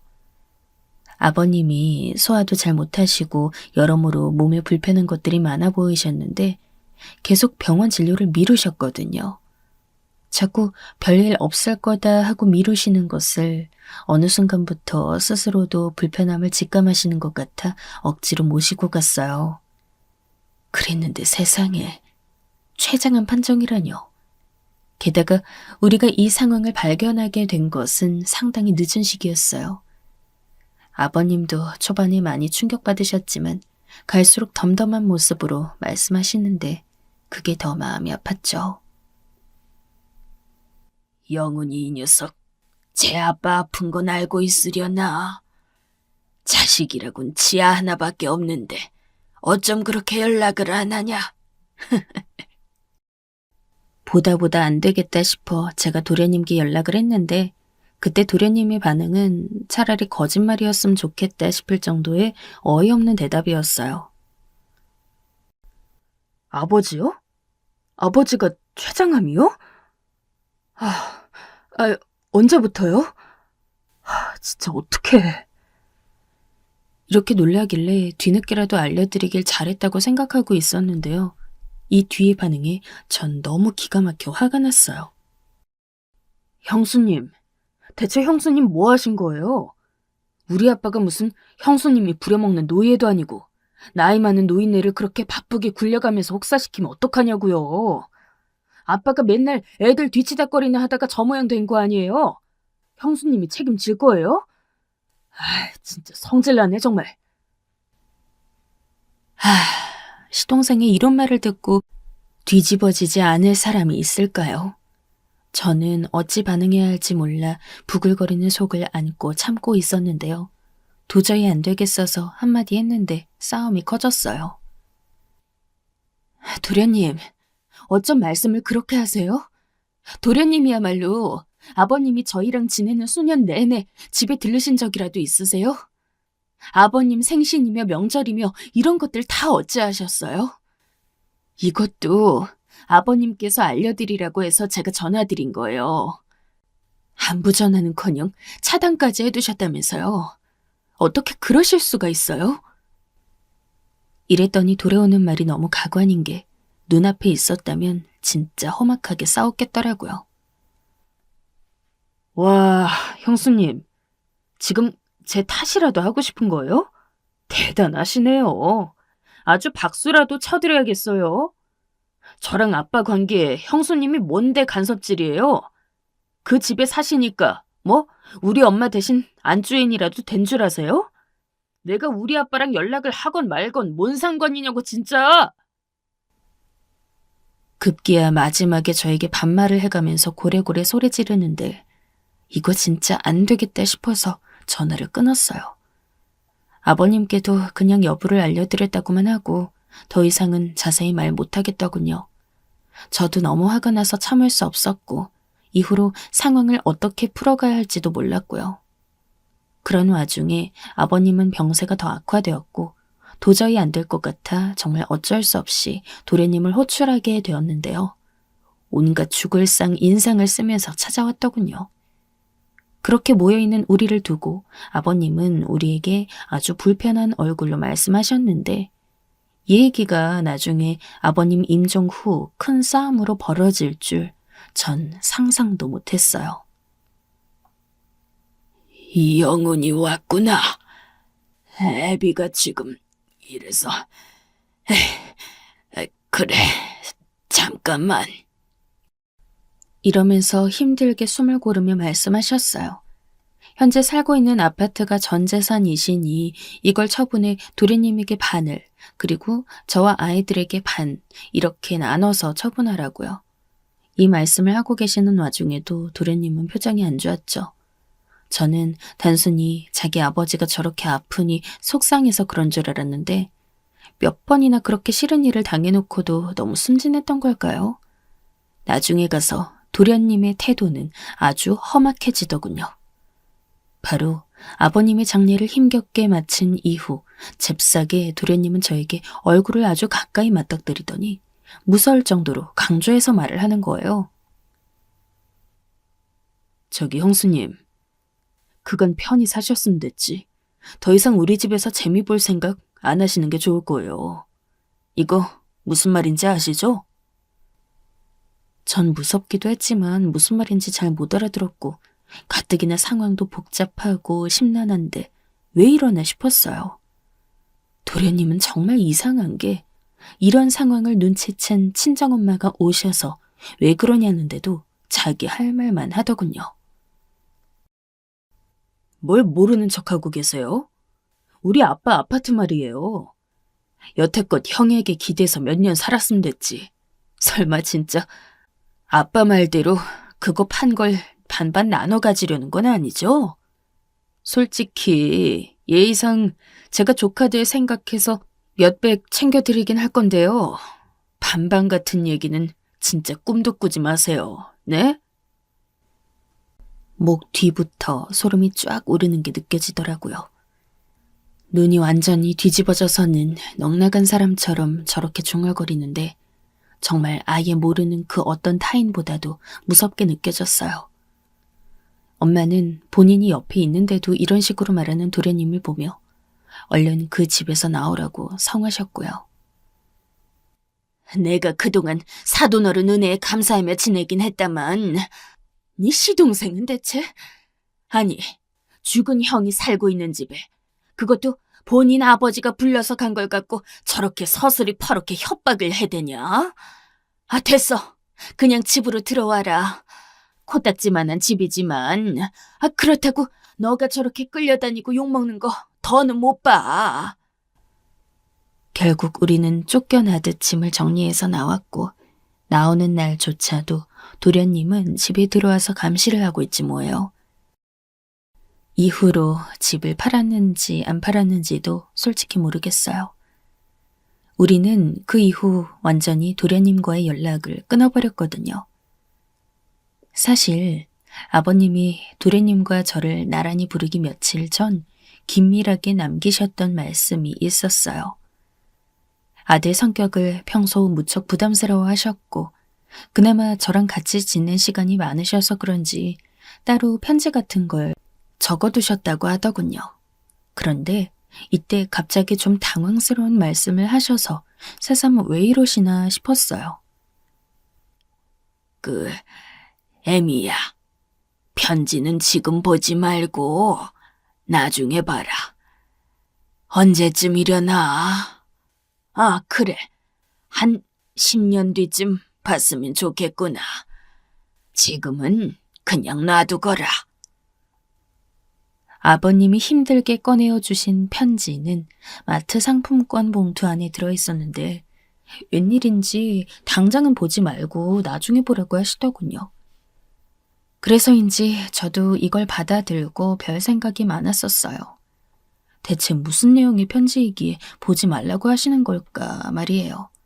그러면서도 일단은 본인 아들을 불러다가 유연하시기 전에 신중하게 하신 말씀이니 제 마음대로 그냥 한번 들춰보고 그런 건 안 될 것 같아서 그대로 참고 있었어요. 이후로 저도 그 편지와 다른 짐들을 챙겨서 나왔고 솔직히 잊고 있지는 않았죠.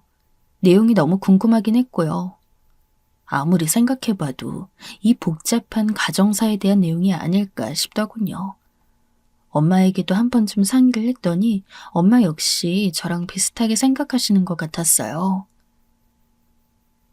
재산이야 아들이랑 며느리 있는 곳에서 이미 결정하셨고 내가 볼 땐 네 시아버님이 뭔가 가정사 비밀이라도 갖고 계신 게 아닐까 싶다. 아휴, 그날 장례 때 내가 네 시동생 제대로 봤는데 정말 치가 떨리더라. 넌 왜 그간 말을 안 했어?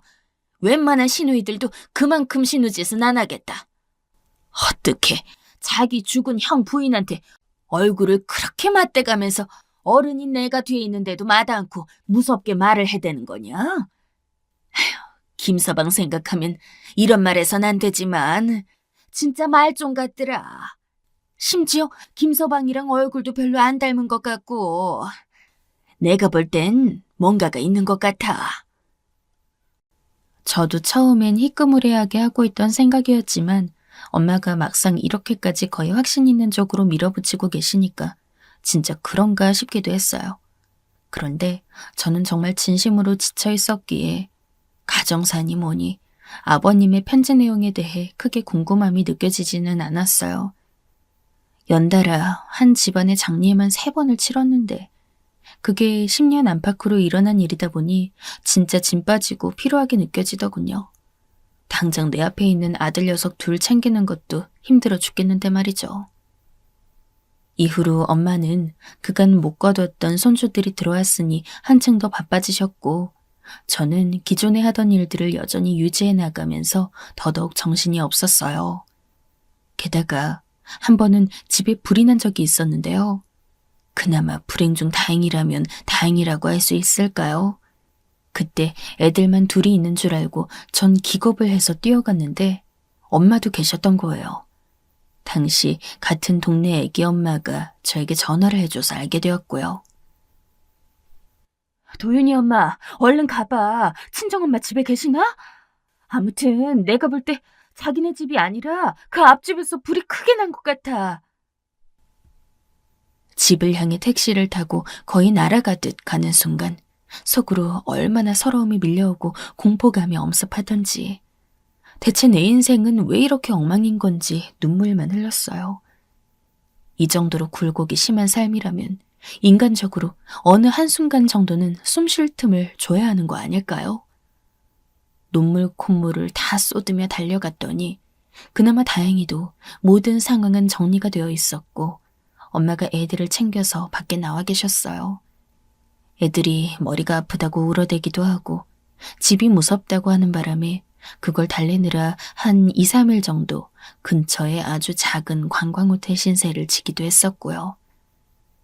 아무튼 이렇게 어쩔 수 없는 사고 외에는 그럼에도 불구하고 다시 생각해 보자면 큰일은 또 없었던 것 같아요. 적어도 아이들이 제 속을 썩인다든지 누구를 때렸다던가 맞고 온다거나 하는 사고는 치지 않고 살아왔던 것 같아요. 아무래도 엄마가 옆에서 끼고 애들을 보고 계시기도 했고 저는 이 집의 완전한 가장이다 보니 이후로 꽤 엄격하게 키워왔거든요. 그러다가 그 집도 계약 기간이 다 되어서 다른 집으로 이사를 가고 그때 한번 아버님 편지 생각이 문득 났어요. 그런데 사실 제가 굳이 일부러 어떤 신념을 갖고 10년을 다 채워서 그때 읽어본 건 아니고 제 삶 자체가 정말 정신이 없고 하루하루 잠잘 시간도 모자랐기에 딱히 별 생각 안 하고 있었어요. 그리고 가끔 편지가 떠오를 때에도 거기에 무슨 내용일까 하는 물음표가 생겨도 그닥 진전이 없었거든요. 저에게 정말 잘해주셨던 아버님, 그리고 갈수록 기억이 옅어지는 나의 사랑했던 유일한 남편인 그 사람을 생각하면 울컥함이 있었는데요. 그것 못지않게 막판에 도련님으로부터 협박당하고 잠깐의 공포감 느꼈던 걸 생각하니 한동안은 이 집안 기억을 좀 접어두고 싶었어요. 그리고 그처럼 가파르게 시간을 달려가던 와중에 어느새 애들이 그렇게 컸는지 모르겠어요. 정말 후회가 막급할 정도로 너무 생활에 치중하고 입에 풀칠을 하다 보니 얘네들 크는 걸 맨날 같이 있으면서도 잘 못 봤더라고요.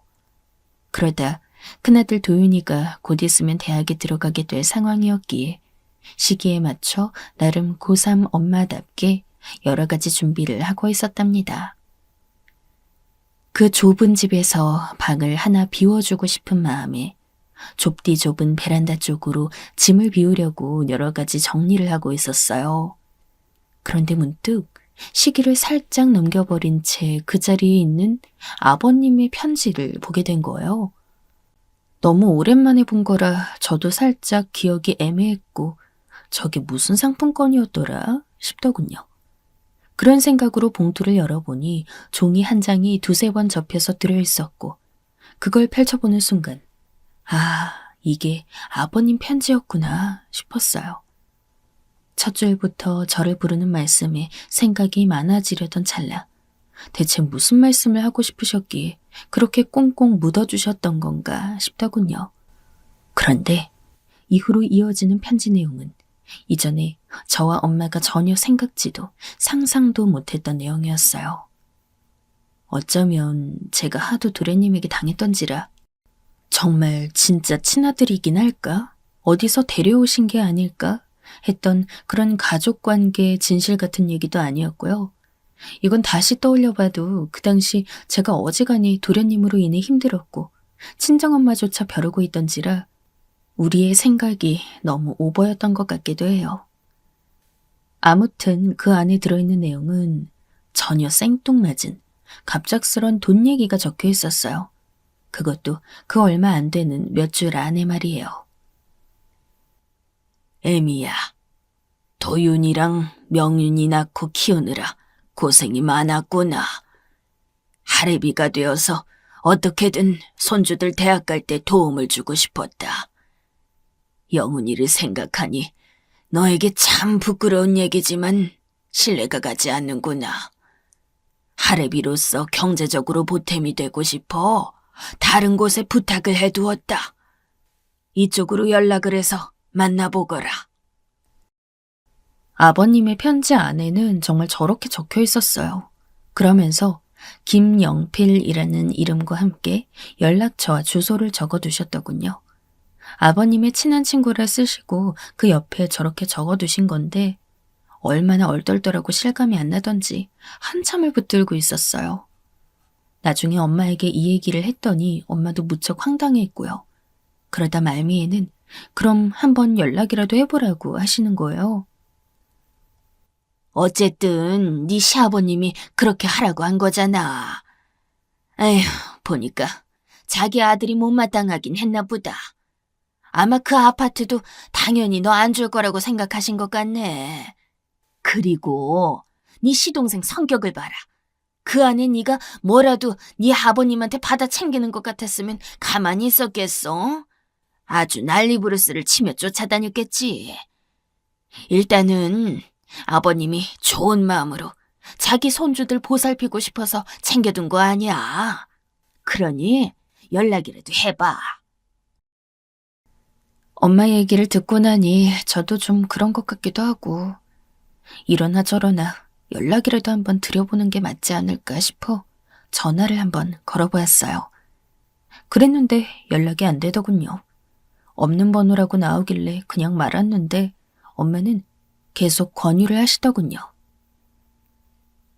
그럼 주소로라도 한번 찾아가 봐. 그래도 별 수 없으면 말아야지 뭐 어쩌겠어. 해볼 건 해보고 포기를 해야지. 네 아버님도 나중에 며느리가 어지간히 알아서 찾아가겠지 싶어 맡겼을 텐데.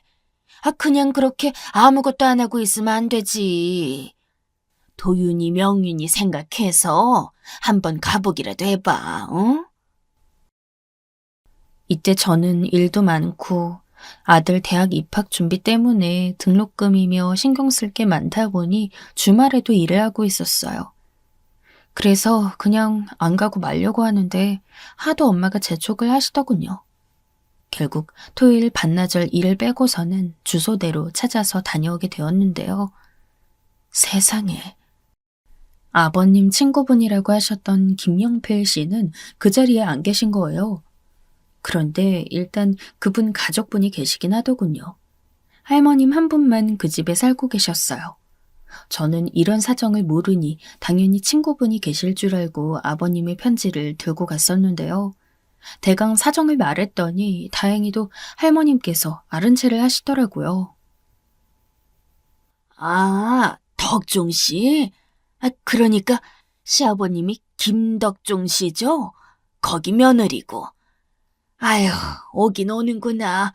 나도 잊어버릴 뻔했어. 아니, 잊으면 안 되지. 일단 들어와요. 결국 어영부영 따라 들어갔는데 사정을 듣고 보니 대체 무슨 일이 벌어지고 있는지 하나부터 열까지 이해가 가지 않았어요. 이런 일이 저 같은 평범한 사람한테, 아니, 저처럼 하는 일마다 그닥 무난하게 풀리는 법이 없는 사람한테도 일어나기도 하나 봐요. 우리 남편은 3년 전에 먼저 갔어요. 그러면서 나한테 꼭 덕종 씨가 맡긴 건 제대로 전해주라고 했고요. 둘이 사이가 엄청 막역했거든. 옛날에 우리 시어머니가 돌아가셨어요. 그때 덕종 씨가 우리 남편이랑 엄청 친했거든. 형편이 썩 좋지 않을 때였는데 와서는 장례도 치러주고 자리도 지켜주고 우리 딸 시집 보낼 때도 돈도 얼마 보태줬어요. 이후로 우리가 형편이 나아져서 갚으려 하니까 또 그걸 싫어하더라고. 에휴, 하여간 그런 사람이야. 그쪽 시아버님 말이야. 이렇게 말씀하시는데 확실히 저희 아버님에 대해 기억을 좋게 갖고 계신 것 같더군요. 아버님과 이 친구분 역시나 사이가 좋았던 것 같고요. 그러면서 저에게 아버님이 이분께 맡기신 금액을 말해주셨는데, 저는 정말 그 자리에서 듣고 기절할 뻔했어요. 그때 참 낯선 분위기라 저도 모르게 무릎을 다소곳이 꿇고 앉아 있었는데 얼마나 당황스럽던지 갑작스레 다리에 쥐가 났지 뭡니까? 몇 번이나 듣고도 믿을 수가 없어서 계속 여쭤봤고 나중에 할머님께서는 살짝 귀찮아지신 것 같았어요. 글쎄, 계속 물어가면서도 확신이 오지 않던 그 숫자. 다름 아닌 5억이라는 금액을 아버님이 맡겨두셨던 거예요. 어떻게 그런 돈을 갖고 계셨는지도 모르겠고 생각해보면 아버님은 그렇게 유복하지도 그렇다고 절대 부족하지도 않은 생활을 유지하고 계셨기에 도통 가늠이 안 되더군요.